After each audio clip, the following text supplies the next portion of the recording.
Hey there, horror movie tea sippers. The following podcast will contain spoilers for the movie we are about to review. If you have not seen the movie and do not wish to have anything ruined prematurely, then please do not continue to listen until after you have seen the movie. And welcome to the Horror Movie Tea podcast.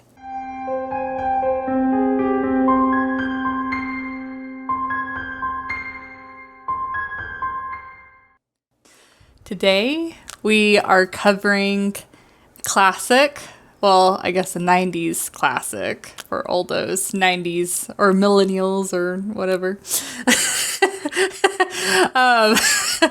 And that movie is I Know What You Did Last Summer. And I don't know about you guys, but I saw this movie as a teenager. Of course, it was in the 2000s when I saw it. That's when I was a teenager. But I very much remember the movie, and yeah. But before we begin, what tea are you drinking, Jess? Well, yesterday's was delicious and I'm hooked, so I'm again drinking Bigelow's vanilla chai tea. Ah. It's tasty and I love it. Also, I like the look that my husband gives whenever I pour a little bit of milk in it. And he just thinks it's the weirdest thing in the world. To add milk to tea. Chai. That's... Yeah. Am I wrong? Isn't that what you do with chai? Yeah. I feel like it tastes weird without it. Well, plus, in the UK, I believe they put milk in just a regular Earl Grey. A lot of people do. There's actually a higher percentage of those who do put milk in tea than those who don't. Yeah. The US is just, we don't normally do that. Yeah. But it gives me the weirdest look when I do, and it's funny. Well, it's like when you go to the boba shops and they're like milk tea. Yeah. It's friggin' delicious. Mm-hmm. Too bad I'm lactose intolerant, but it's delicious. To be fair, we do get the lactose-free milk here because he has an issue with lactose as well. So, and it tastes the same, honestly. Yeah, you can't tell a difference. Yeah. Yeah, I remember when they first came out with lactose milk, because I've always drank coconut milk, almond milk, soy milk, all of that shebang. And so whenever I saw there's lactose-free, real milk, I tried it, and I was just like, yeah, so much better. I do enjoy almond milk and coconut milk are my favorites. Soy milk, I don't really like the aftertaste. I'm not a huge fan of the soy milk. I haven't tried coconut milk, but almond milk is all right. It just, you can tell it's different. It tastes different. Yeah, I don't ever drink those milks being like, oh, it should taste exactly like milk. It's I know it's not going to taste like milk. I just want it to be good enough. Meanwhile, I'm over here with a giant glass of milk every now and then. Oh, my poor sister. He gives me the same look. Yeah. Yeah. But anyways, I am drinking. I'm trying to we're recording this during Labor Day weekend, and I'm trying to be as chill and relaxed as possible. So that way I am all refreshed whenever I return back to work. And so I am drinking it's the Public Goods tea. It's the organic chamomile and spearmint. Yeah, I like it. That sounds good. It's very comforting. I love and mint relaxing. teas. I also, it makes your mouth just taste so much, but because there's some things you drink where your mouth feels yum, yum. It's just gross. And then with spearmint tea, it's nice because it almost feels not that replaces brushing your teeth, but it almost feels like it's helping clean your mouth or make your breath smell better. It's it's nice. But anyways, it's that mint. Yeah. Yes. So I Know What You Did Last Summer. Pretty straightforward summary. These kids on 4th of July are, well, I should preface, kids are more they're seniors in high school, right? Or did supposed to be. They still got people that were like 20s or 30s playing teenagers, but you know. Yeah. It's what they always do. I mean, yeah, especially for 90s movies. Maybe it's because I grew up in that area, but it just seems extremely obvious in 90s movies specifically. But anyways. Oh, yeah.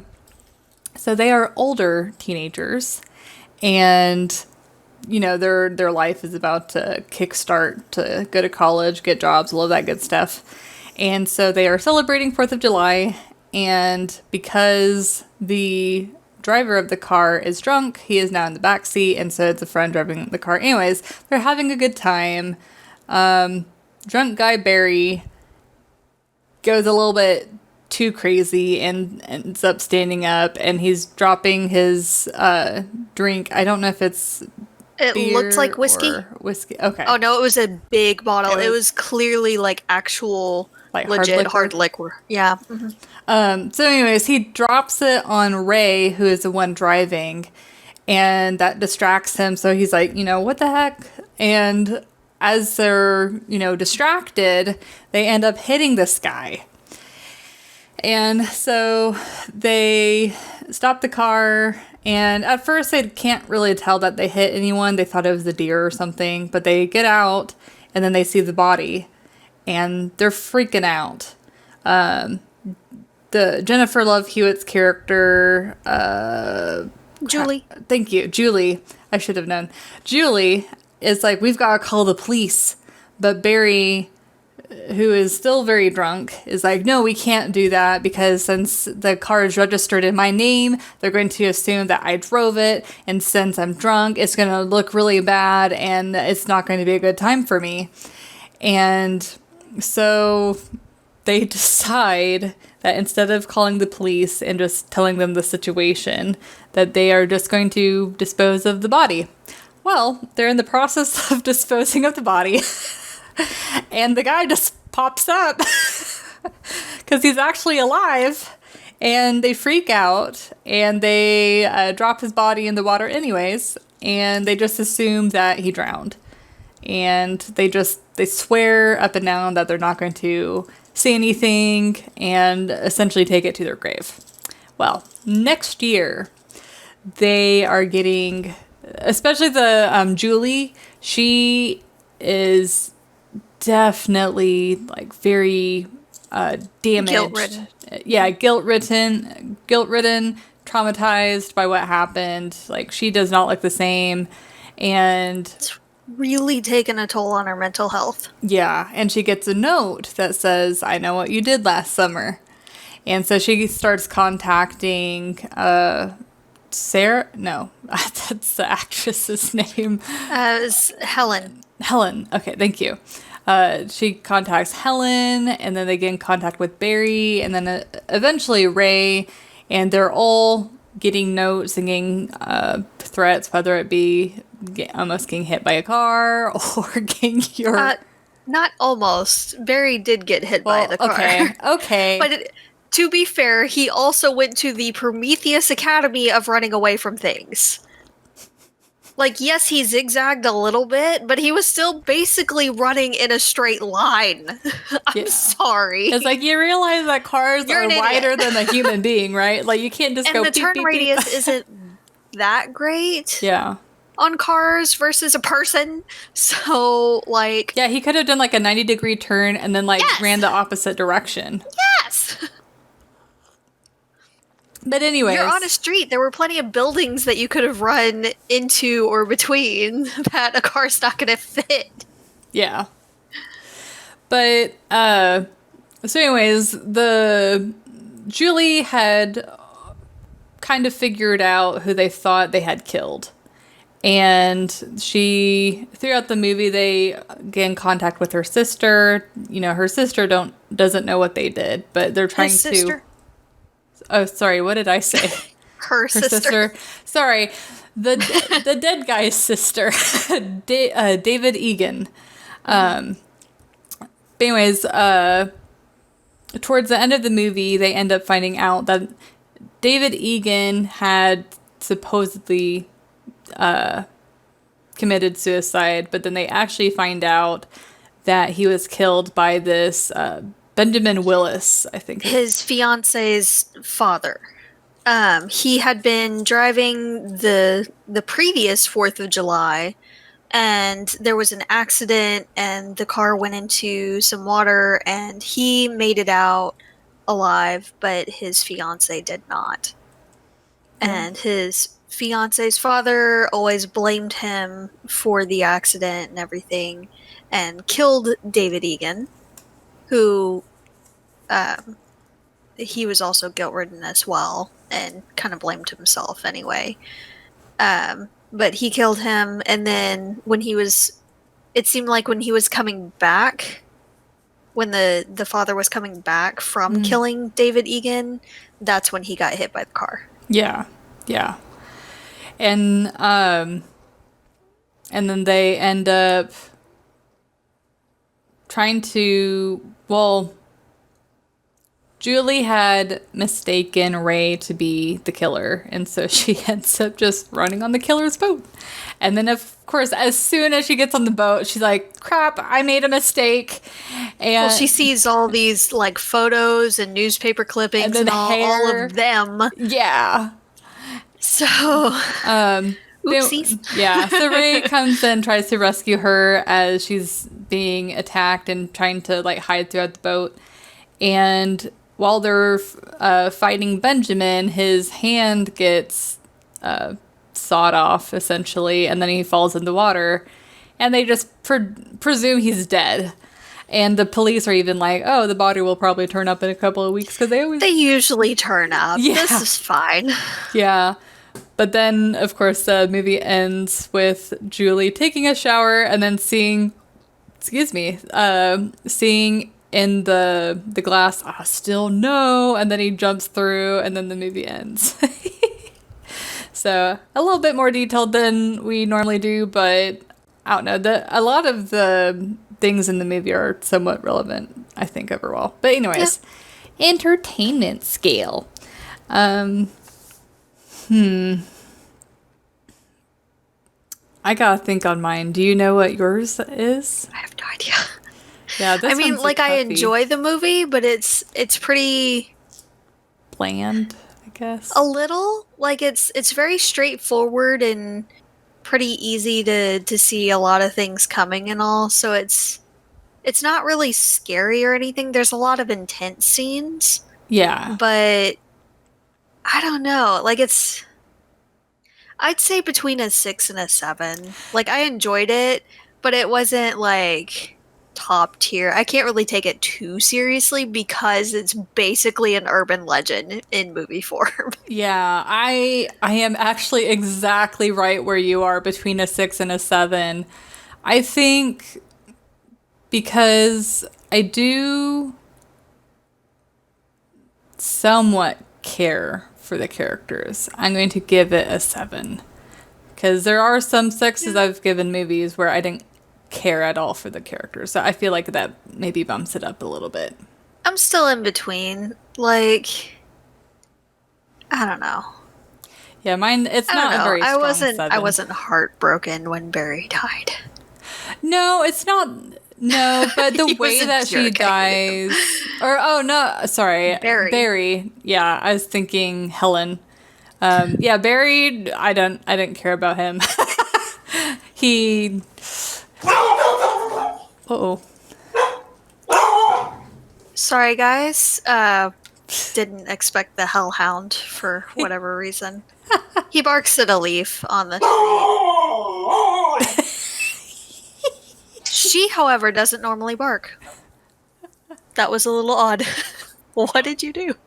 It's okay, Amy.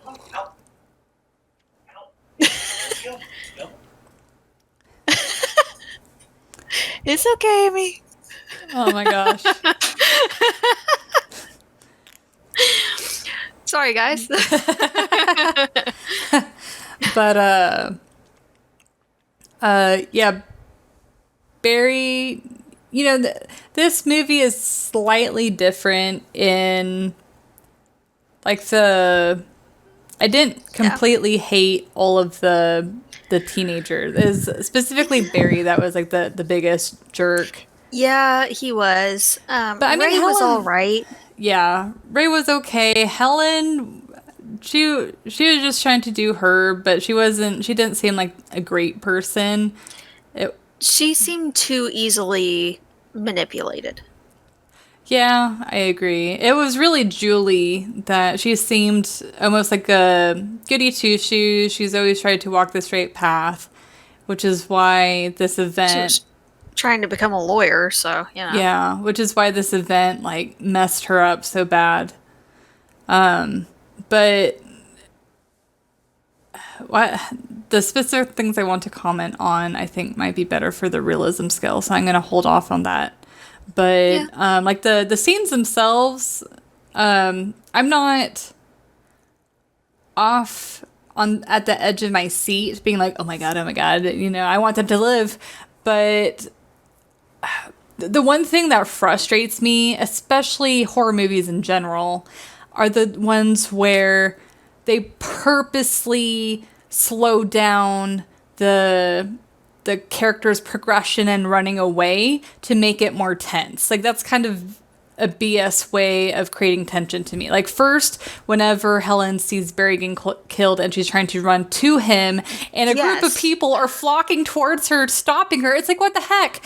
And then, whenever she's actually running away from Benjamin, the killer, she's banging the door at her sister's store, and her sister is just meandering through. It's like, she is obviously panicked. Something is wrong. It doesn't matter how much you respect her. The fact that she's panicking that much means that it's serious. It's like, why wouldn't she at least lightly jog?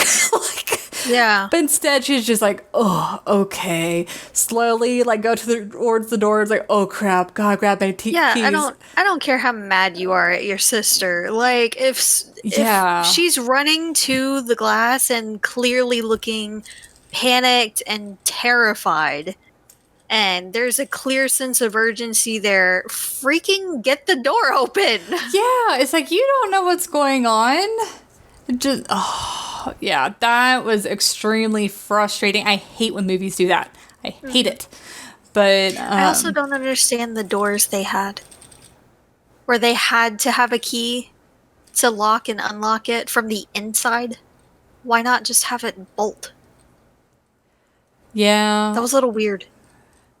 Yeah, it did look like it was an older setup, though. Yeah, I mean, I guess there are some like that, but it just seemed a little. Because whenever I worked at a little retail store, and we did have a way to, well, actually, now that I think about it, whenever we actually had to lock the doors, like, it wouldn't automatically be locked. Yeah, I guess we did too. At least for most of them. So, yeah, I guess. Yeah. But they definitely had a more ancient setup. Yeah. A little outdated. Yeah. But, yeah, it was kind of frustrating, that aspect. And then it was also a little weird that they made the sister almost seem like a Texas Chainsaw Massacre hillbilly. At least I kind of got that vibe from her. But there's no reason for it. No reason to make her seem so off-putting. I mean, I don't know if they're trying to infer that maybe she could have been the killer. I don't know. No, I got more the vibe of, since she was older, their mom didn't seem really in the picture. And it appeared to me that she either took on more of the responsibility herself, or it was kind of thrust upon her. And then to see her younger sister seem to have this almost perfect kind of life where she wins the beauty contest and she's moving to New York and going to become an actress and all. Sorry, we're talking about two different people. I was talking about the sister of David Egan. Oh, I was still. Yeah, no. Elsa was not a hillbilly at all. She was like Manhattan, I didn't like get that at all. fashionista type of vibe. Yeah, I think they were kind of trying to have her come off as she's a potential suspect, but it's kind of obvious that she's not the one doing this. The one doing this was a lot taller, and when you see the hand, it's clearly a male hand. Yeah. Clearly. There's no mistaking that. I don't know. Some women can have really big bones. Some, yes, but this didn't look like it at all. And in some other scenes where you catch glimpses of him, like part of his face and all, you can tell it's a man. Yeah. An older gentleman. Yeah. For sure. But it's like if they were going to play on the sister possibly being the killer, they should have played it up a little bit more. Yeah. I don't know. It's just kind of strange and unnecessary. It's like, why can't you just make her seem a little bit more normal? Like, you don't have to make her so eccentric. Well, she's also just out in the sticks and all in this tiny little fishing village, so she seems kind of isolated. Yeah. She did also mention that she doesn't get many visitors there anymore, so she's probably a little bit socially awkward to begin with. Yeah. But yeah. I don't know. Yeah, and as I'm trying to, there's this movie just in general, at least to me, is just, I think we mentioned it before, just a little bit more on the bland side. But also a lot more movies have come out since then. And in the 90s, I can't think of any movies offhand where they really tried to re-examine how they make horror movies. The only ones I can think of is maybe Scream. But honestly, this one gave me a little bit of a Scream vibe. Oh, really? Just a little bit.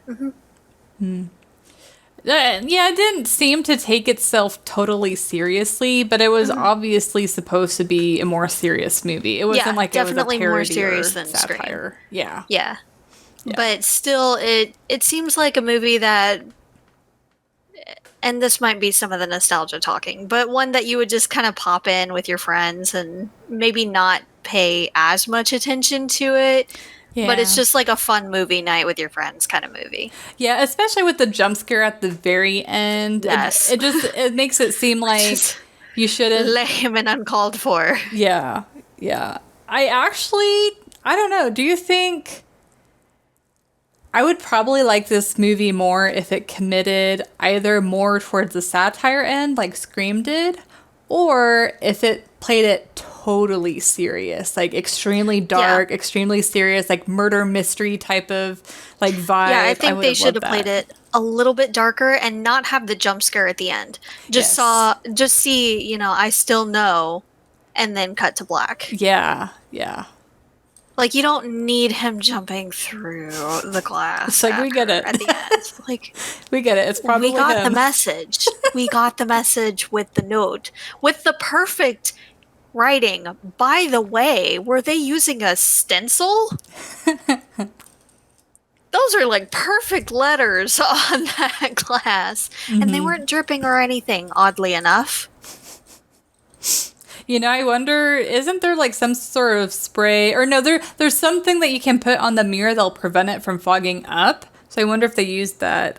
Is it shaving cream or butter? I don't remember what it is. I don't know.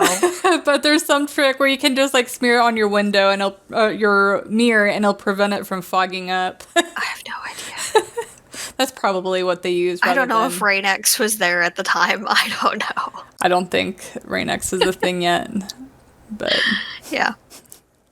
But yeah, if it was super serious, like oh my god, imagine this. It's like, I still know, and then it just cuts back to Jennifer Love Hewitt, and she's just like shaking. She's so scared, and then it just like cuts. Like, oh yeah, that'd be amazing.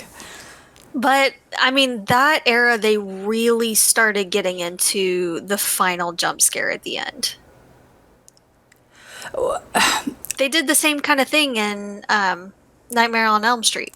Yeah, but Nightmare on Elm Street was more in the 80s, though. Like, I feel like Nightmare on Elm Street... Yeah, but it was more of a continuation of it. Yeah. Like, I think the 80s, it's kind of like, oh, we can do jump scares. And then, like, the 90s was like, okay, every single movie we do needs a jump scare. They're just, just so many. And then, of course, nowadays, it's even worse with the jump scares. Because they're like, let's have it all throughout the movie. Let's have it replace the actual scares. Entirely jump scare. Mm-hmm. Can we not, guys? Yeah. Can we just... I just want... I want one new good movie that doesn't rely on jump scares, that has proper build for the scares, is really ominous and intense the entire movie, and just gives all the kind of creepy scenes that don't necessarily have that release of a scare. Yes, you do need some jumps here and there, but have it at the proper moment. Yeah. Build up to it. Have that suspense and that anxiety just build to it. Then you can have that release here and there, because you do need some throughout the movie. Otherwise, it's just awful. But don't rely completely on the jump scare. The jump scare is cheap. Yeah. It is cheap and fleeting. Yeah. And it's not the same. I mean, we have seen movies that work that really well. It's just it seems to be they're very few and far between, unfortunately. Yeah. But anyways, I don't really have much to add on the entertainment scale. I mean, it was a pretty straightforward movie. Yeah, overall, it's just kind of bland, blah, your typical movie. But this might also... Some of this, guys, might admittedly be us a little bit jaded. Honestly, we've seen so many scary movies that nowadays we're just like, like, this isn't scary. But that's also good, though, because you can't watch one scary movie out of, like, the entire genre and be like, oh, that's a good scary movie. It's like the fact that we have seen so many... We can compare and contrast it with other movies and be like, how well does this hold up to other movies? It's like, yes, it's a classic. Yes, it has influenced the genre. But how does it still hold up? Like, was it actually a good movie? I feel like this one hasn't really influenced the genre. If anything, it was influenced by our generation and genre. True. I guess where there's been impact is like parodies, like in the scary movies, and But I feel like this one wasn't very impactful. Yeah, which I can see why. Yeah. I mean, again, I stand by what I said before. It's a fun one to watch with your friends. It's a fun movie night kind of movie with your friends. Yeah. It's not going to keep you up at night. Yeah, and it's not a movie I would want to watch over and over again. It's just once. This is not like a Halloween classic or like one of those that you have to watch it every year around the same time or anything like that. Yeah. But it's fun. It's a fun movie night kind of movie. Yeah. Yep. But off to realism. There are so many things that I don't think are plausible with this movie, so I am going to give it... But they also did a lot of good things, too. Yes, but I think I'm going to give it a 2. Wow. Damn. Do you want me to explain it first, or do you want to do... Please. Okay. No, I want to hear this. Well, okay, the whole reason... I think that's like the lowest, almost lowest that we've ever done. Well, okay, first of all, Shoot. I feel like the way that they handled, like, oh, we'll just get rid of the body, it's so ridiculous, and their logic is so flawed that if they would have done what I believe to be the more realistic thing is to, like, call the police and actually tell the truth, And because they said manslaughter, and from my understanding, manslaughter is between 2 to 10 years. It's like, yes, that would definitely be a huge impact on your life, but it's not a life. It won't destroy your life, especially if it was a complete accident due to distracted driving. It's not going to be. You're not going to be in jail for the rest of your life, type of thing. So it's like, if they had done what should have been done, there wouldn't have been a movie. So that's why I give it a 2, because that premise alone, that huge plot hole, it wouldn't have resulted in the movie. See, I don't know. I feel like that's actually fairly accurate, especially with a lot of teenagers. They don't really think things through very much. And I could easily see them coming to that conclusion. Now, where I have an issue is that none of them came forward after the fact. Because a couple of them were clearly guilt-ridden and were having issues just trying to go on with this giant secret. And I feel like at least one of them would have been like, I can't do this anymore. Yeah. And gone forward. Yeah, especially Julie. Like, I felt like I could maybe go with, Ray and Barry, since they were really the ones that caused the guy to get hit. They would be the ones that was like, oh, let's hide the body. And I could see Helen kind of going with it because she doesn't feel like she has much of a choice. But then Julie being like, no, we need to call the police. I don't know. I just picture... Yeah, I could have... I was honestly a little bit surprised. Then I guess we wouldn't really have a movie. But I was kind of surprised that she didn't go along with them, because he seemed like he would have actually hurt her or killed her, Barry, if she didn't agree to go along with them. But I'm kind of surprised she didn't go the next day to the police station and say, you know what, this happened. This is what actually happened. Mm-hmm. And yes, I went along with it, but it was only because I truly feared for my safety. Yeah, see, I probably, for it to go through that premise, I would have liked to see her push a little bit more to contact the police, and then him get so upset. That's like, if you contact the police, I'm going to kill you, or something like that. And then she's like, okay, I won't. And then, them trying to hide the or get rid of the body. And then, I guess another thing, too, is the fact that, they all agreed not to tell, and all agreed to, well, they all sort of helped with trying to get rid of the body. It's like they are now, would it be accomplices to murder or man? Yeah. Okay. It's like, and that... At the very least, aiding and abetting. Yeah, because it's like, well, I guess... Okay, to be fair, Barry was underage drinking now that I think about it. So, in my mind, it's like if they would have just gone to the police after they saw that he got hit, it'd be Ray and Barry that would have faced potential jail time. Mm-hmm.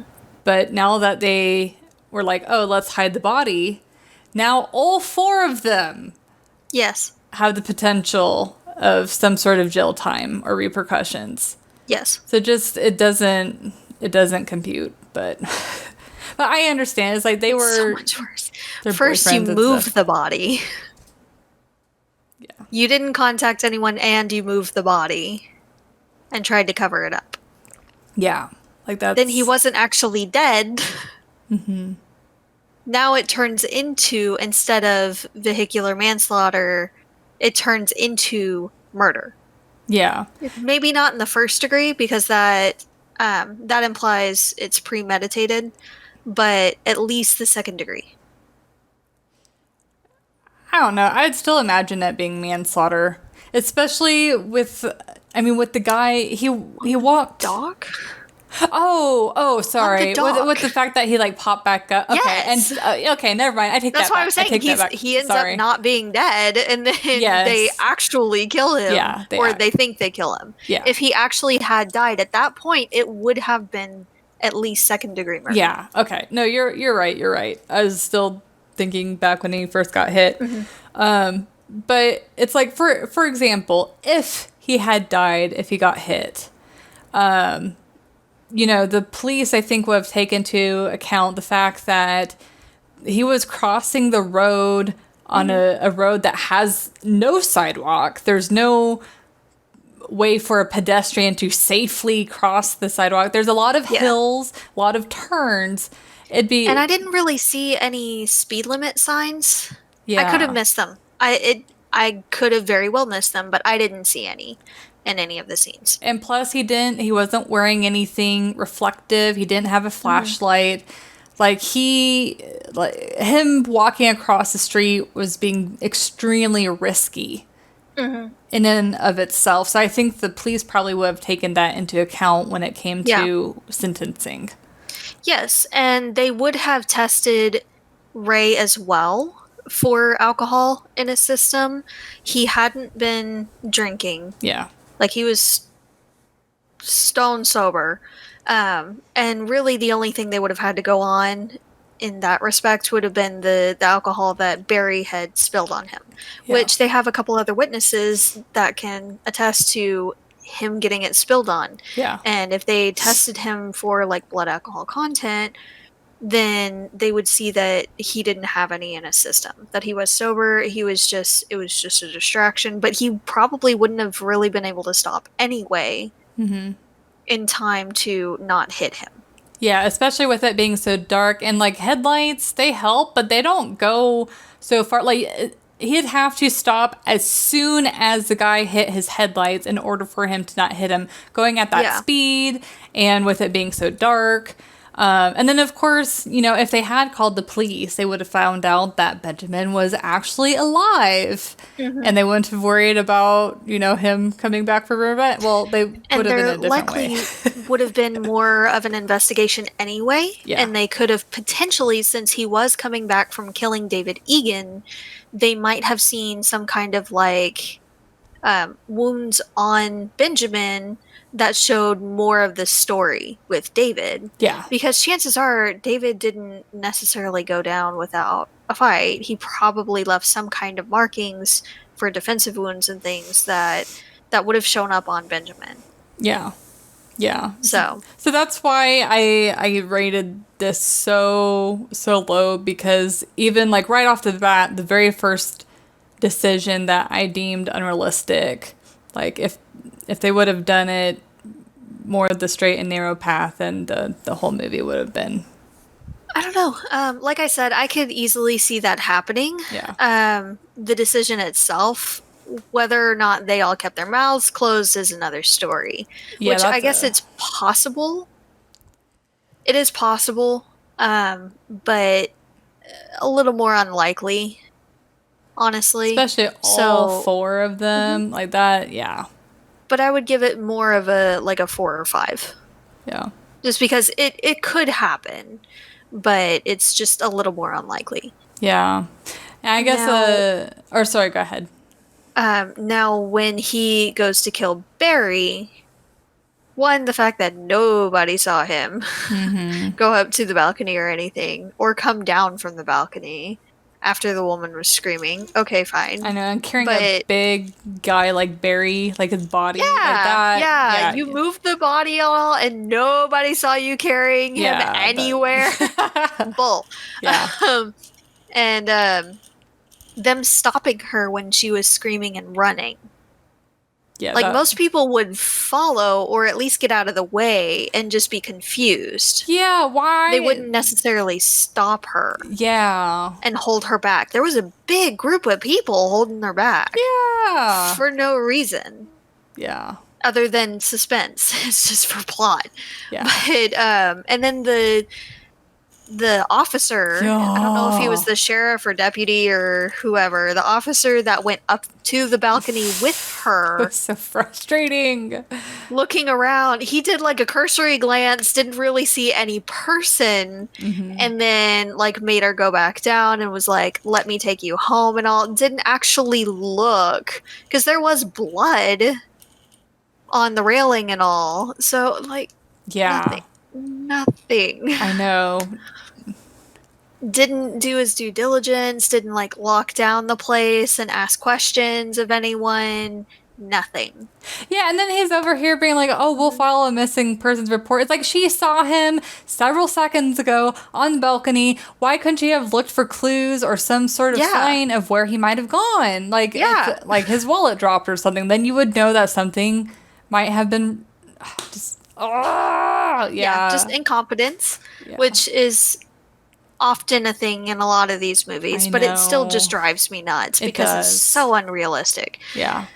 There'd be a lot more questions. Yeah. And then the cop is just completely oblivious when he stops and goes to he's not being cautious at all. Like, she described the guy to him, and he doesn't think at all that, you know, something happened. She's clearly freaked out. She saw something go down. Yeah, you don't freak out over nothing.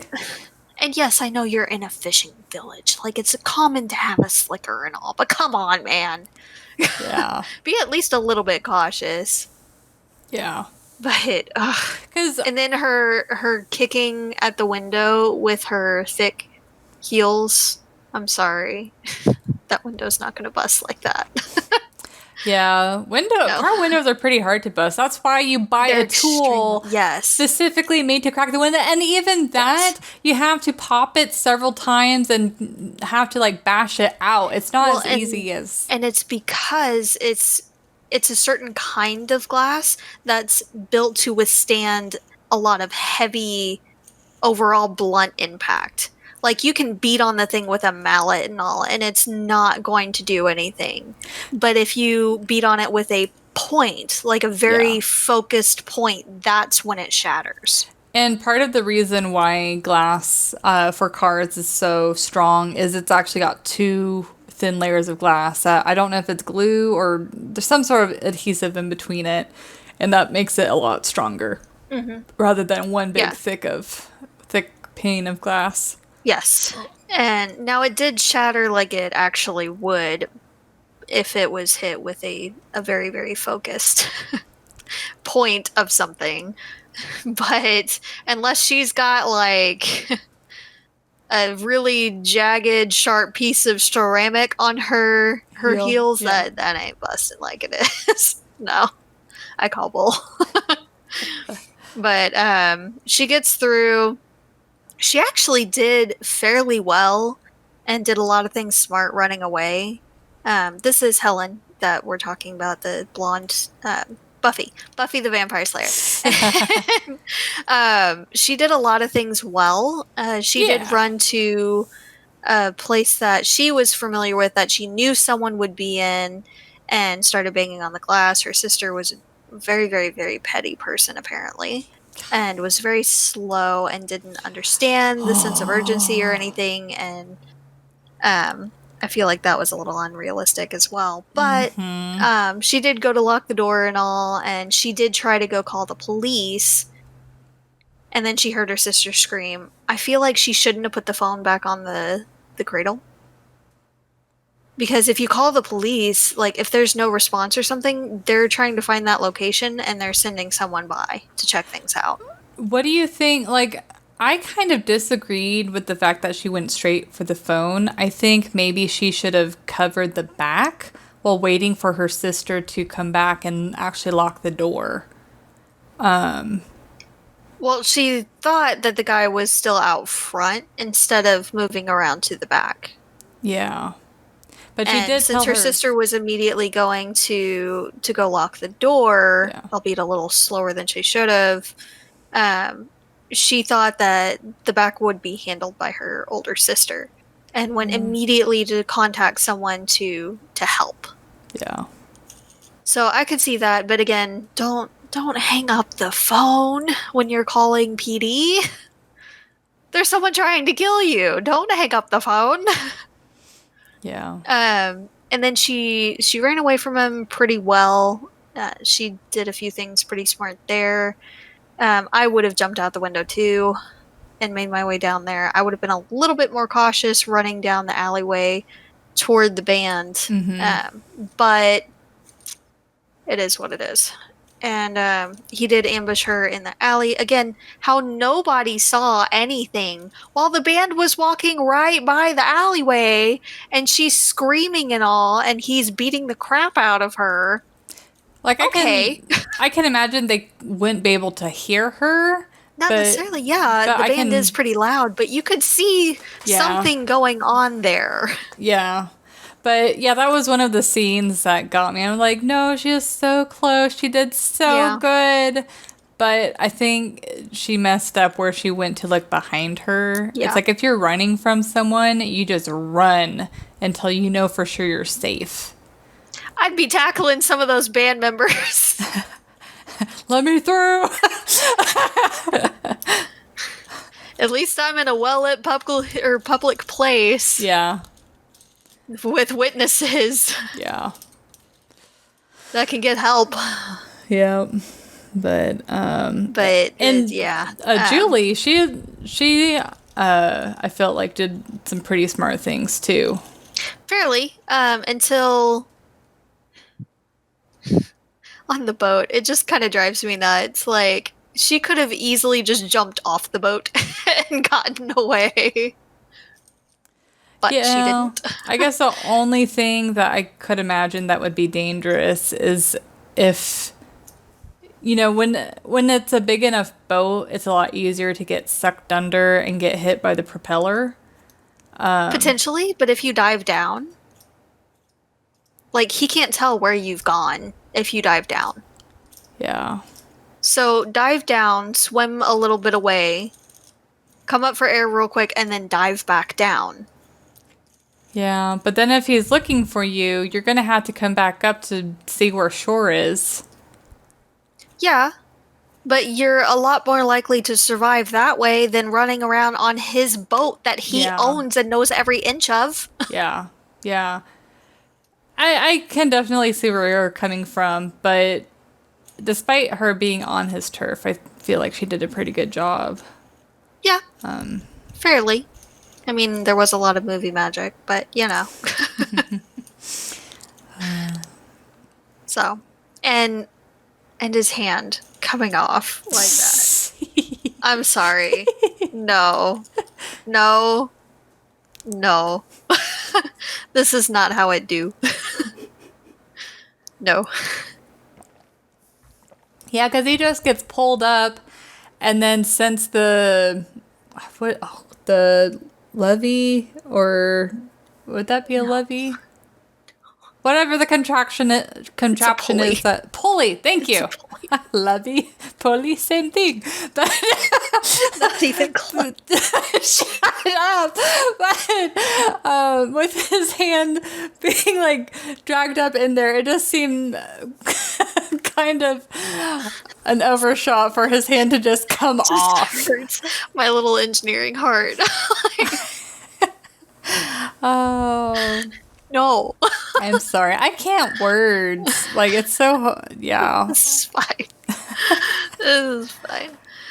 But no, that is not how it do. So... No. And again, with the police afterward, the body usually turns up. I mean, it might be a few weeks, but it'll be fine. Yeah. Just some fine police work there, officer. Appreciate that. It's just... It's great. Feels so confident. Super confident. Yeah, this movie. But, you know, I don't remember so much. I think the 80s too. Like the 80s and 90s movies, they just make the police extra dumb. Yeah. Which makes me a little sad because, I mean, that's not how things actually work. I know movies got a movie. And certain things need to happen for the plot to move forward. But do better. Well, for me, it would be even more terrifying if the police were doing everything they were supposed to, like being smart about it, and even the main characters being smart, but no matter what they tried, the bad guy would still, like, overcome. Yes! Like, that would be terrifying. That is far more terrifying. Yeah. It's like you don't need to dumb down all of the good guys just to make the bad guys seem more powerful. Just, yeah. No. No, it just sends a bad message, honestly. So, again, we know movies got a movie, but there are better ways to have the movie. Yeah. And I think Barry was a bit unrealistic too, because I know he was probably concerned about Helen, but whenever he is on the what do you call that? The ride? Balcony. Thank you. Oh my god. I can't I love work you. today. I'm so sorry. But anyways, it's like he What was in wasn't that tea? just chamomile, I swear. But Sure it was. but it's like he wasn't being very aware of his surroundings. He was just Really so wasn't. focused He was on watching her. her. Yeah. But not really. But it's like she really wasn't in that much danger because an entire crowd was watching her. Like, the killer couldn't just come and be like, ha. Really, he should have been, like, in the audience with them. Yeah, I definitely. Or at least, like, on the side by, like, a wall or something. Yes. That would have been a better vantage point. Yes. But I agree. Totally agree. because it's not like the killer was using a gun. He was using a fish hook. Like, Yeah. It's not like you have to worry about him sniping her from the balcony or anything. You just see a fish hook flying. Rolled a nat 20. Sent that fish hook right into her eye. Nah. Oh, God. But, yeah, so I would say this movie is worth maybe watching once, but especially with friends and especially with make it like a fun movie night. Yeah, it's like a relaxed environment kind of movie. It's not going to be scary. It's not going to keep you up at night. Yeah, but it's a fun one to watch with friends. Yeah, but if anyone isn't really interested in the movie, I really don't think you're missing much by not watching it. It's all right.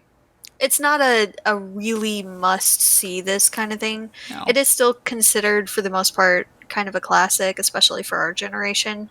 But you're not missing much if you haven't seen it. Yeah. It's fun with friends, but it's Yeah, I feel like even the people that haven't watched the movie, whenever there's like a parody about it, they can get what that parody is referencing. It's based pretty loosely on the urban legend. And if you haven't heard that particular urban legend, you've never talked to anyone in your life. But one thing that's interesting about this movie is at the end of the credits, we found out that this is actually based off of a novel. So we're going to actually look into that book to see if we're interested enough in doing it for one of our book reviews. I mean, the books usually are better than the movies. 9 times out of 10. So that might be a future book review, possibly. But we'll have posted the announcement by now. But just in case you haven't seen it, guys, we have decided the next book review, and it's going to be a classic Jurassic Park. Dun, dun, dun, dun, dun, dun, dun, dun. So the movie was originally based on the book by Michael Crichton, I think his name is. I'm so sorry if I horribly mispronounced that, but no, I think you're right. It's a really good book. I know I've read it before. You've read it before too, right, Alyssa? Only like the first fifth of it, so I haven't read the whole thing. So I've read it before, and I really enjoyed it. So it'll be really interesting to go back through and reread it. We've both obviously seen the movie multiple times. Yes. So, but the book is different. So I am looking forward to rereading it. And I'm definitely looking forward to Alyssa's reaction for sure. Yeah. So if you guys want to read along with us and join us for the review, go look at our events. We have posted it by now, and join us on that Saturday. Yeah, and I know some of you might be thinking it's like Jurassic Park, that's not a horror novel, but I feel like It's a lot of technically a creature feature. Plus, like, I feel like a lot of thriller movies have horror elements in them, because there's some movies that are marked as thriller rather than horror, and they're scary. Like, I kind of consider it an umbrella. It's under the same umbrella. Yeah. But it's brutal, guys. So hope you guys have a strong stomach too when you're reading it. But yeah, join us for the review on that Saturday. And that's all I've got for the announcements and things. Yeah. How about you? No, I'm good. Just Cool. Don't forget to please like, subscribe, share. If you're listening to the podcast, please rate us on Apple Podcasts or whatever platform you're using. And just, if you enjoy our podcast and you know someone else that enjoys tea and horror movies, or just horror movies, whatever, we don't discriminate, or just tea, then, tell them about the podcast, because we want to continue this conversation. We want you guys involved. We want to know your thoughts. And, we want to have this a thing beyond just the episodes themselves. We want to have this a continuous discussion. We want a community, guys. Yeah. So let us know what you guys thought. If you have any suggestions for any other movies that you want us to watch and review, let us know. Depending on when we get them, I will let you know, we might wait a little bit. We already have certain things coming up that are set in stone, but it'll be a lot of fun. Halloween. So let us know. Yes, we will get to them, we promise. But let us know. And in the meantime, stay safe and stay spoopy, guys. Bye. Bye.